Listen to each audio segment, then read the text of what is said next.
What's going on, guys? JSGC here, and we are here for the Watford versus Manchester City preview at Vicarage Road. We're going to start off with an opposition look, and we're going to be looking at Watford sitting 10th in the Premier League. The last 4 games they haven't picked up a win, so they'll be looking to try and pick up a win in this game. They're in a similar form to what Bournemouth were when we was facing them at the weekend, and sitting in the top half mid-table area.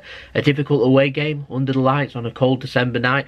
Manchester City's been playing a lot of games recently. We've got a lot of important games coming up too. We've got Chelsea away on Saturday, so it's going to be a very difficult game for us. I'm expecting some squad rotation in this game.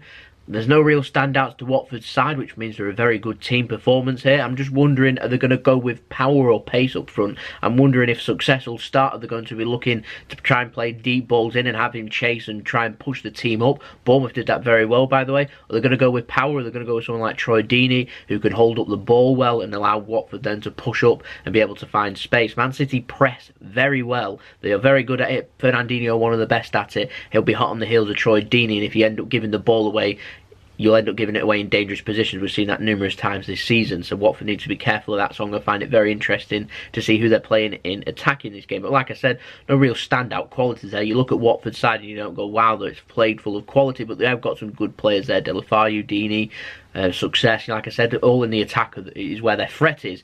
So I'm feeling like Watford will go want to attack us to try and get something out of the game, which is kind of obvious. Teams that tend to sit back for 90 minutes whilst Man City pass you about across the park, it doesn't normally bode well. They're going to have to find something to do. Now, set pieces is key in this game. Like I said, they're going to go with power. If they're going to go with power, then obviously targeting set pieces will be one way of going about it. Now, Man City, defending set pieces, I'd say they've been very good at it this season. Attacking set pieces, without Kevin De Bruyne, we don't look as dangerous, in my opinion. Kevin De Bruyne does do some bad balls in at times, but some of the balls that he does put in are just majestic. They're absolutely perfect and right on the money. We've not had as many this season, in my opinion, but we're still dangerous and we can still do it. We've got players like Sterling and Mahrez that are more than capable of putting in good balls. We've seen Leroy Sané put in some good balls, not so good balls, but some good balls as well. And we saw how dangerous we can be on set pieces against Lyon. So obviously swings and roundabouts are something for Watford to be careful of, and it's something that they can use to their advantage if they can use it well.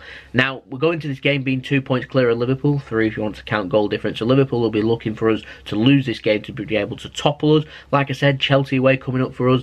Liverpool are hot on our heels. We're playing before Liverpool. We're playing on Tuesday, 8 PM GMT. Liverpool aren't playing till the day after. They're playing on Wednesday. They've got Burnley away, a difficult game for them. A couple of difficult games for both City and for Liverpool. So it'll be very interesting to see how both teams respond. But I'm feeling that Liverpool are our nearest competitors, the nearest dangers as of now. However, we've got Chelsea coming up. We could lose to Chelsea and all of a sudden then Chelsea are hot on our heels too. So, like I said, we've got things to be careful of here, and this is a game where I'm thinking that we need 3 points and we need to make sure that we do everything in our power to be able to do this. Now, for City in team news, I'm not expecting to see Aguero. Aguero was out injured against Bournemouth. Aguero isn't injured at the moment. He'll be fit to start. I just feel it's risky.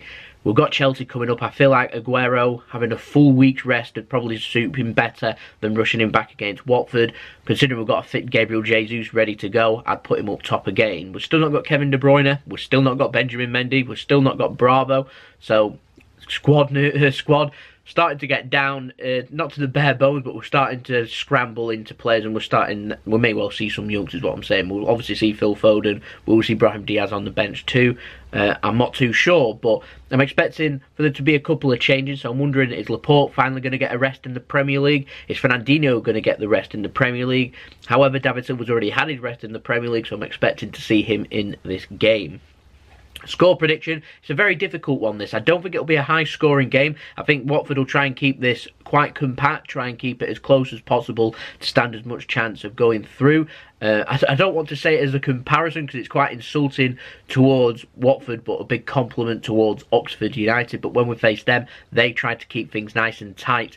And it worked to a standard. Watford have got higher calibre players. They might look for a similar approach, keep things nice and tight, go forward, target set pieces, see if they can stay in the game, see if they can scramble a draw and build up some opportunities. We saw it with Newcastle away last season in December. They nearly did it. Crystal Palace managed to get the result. They should have beaten us. They missed that penalty. I've seen Oxford do a similar tactic as well in the League Cup. I'm wondering if Watford's going to go on them tactics too. I think it'd suit them very well, clearing the ball into space, holding the ball up, defending well and defending in numbers. That's what I'm expecting from this game. So it's up to Man City to be able to break it down. And if we do get ahead, like I said, don't get complacent.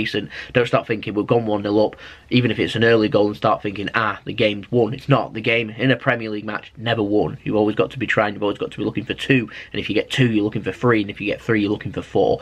Keeps the team motivated. I am happy. It sounds crazy that Liverpool won, but I am happy because it means that now we're not 4 points clear and we could take a few more changes and get a little bit complacent. Liverpool hot on our heels. We've got to presume they're going to win their game, which means we're needing something from this game. We're going to be needing something from Chelsea. It gives us that little kick, that little bit of adrenaline, that little push. I want Liverpool to push us all the way to see what this Man City team is made of, because I'm confident, I'm very confident that we've pushed all the way.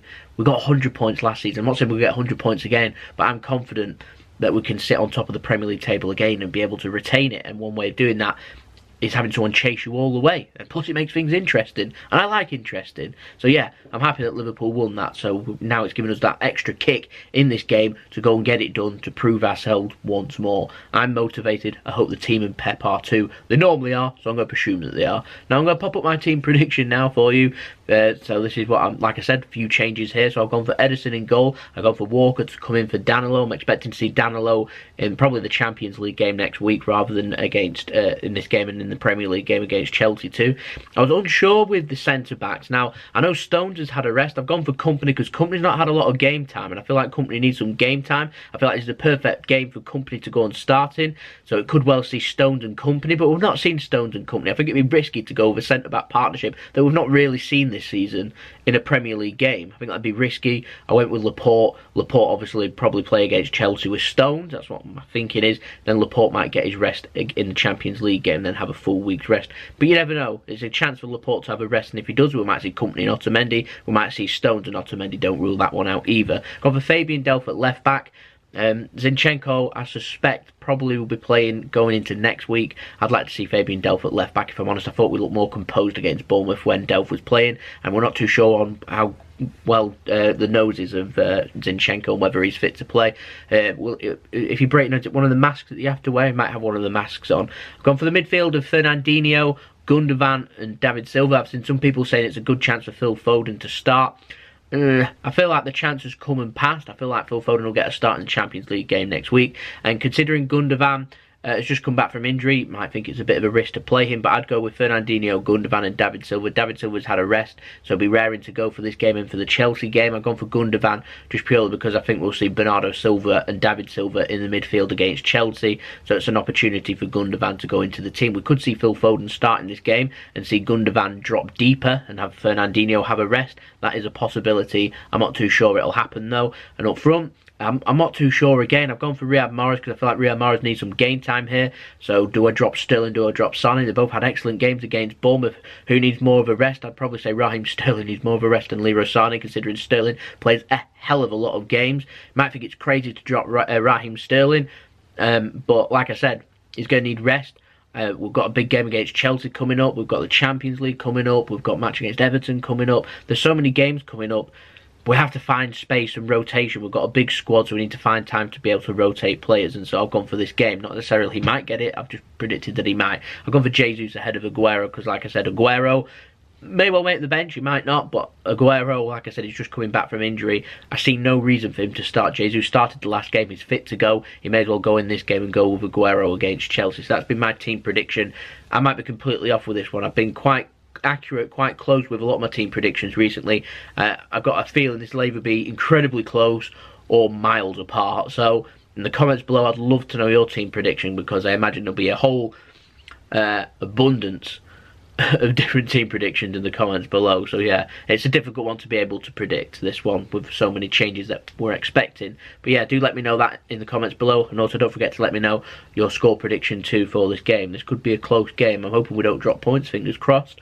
Hopefully we can pick up the 3 points needed to be able to put pressure on Liverpool, and then we can go again on Saturday against Chelsea. But the games are coming thick and fast. So there we go. That has been the preview for this Watford game. I hope you enjoyed the video. If you did enjoy the video, don't forget, leave a big thumbs up, and like I said, leave your team prediction and score prediction in the comments below. Any opposition fans as well, let me know your thoughts of Watford. What chance do you stand in this game? How are you thinking the game's going to go? Do let me know that. But yeah, don't forget also, social media links, they're in the description below if you want to go and check me out. Don't forget to subscribe, press the bell, put your push notifications on, be notified when I've uploaded.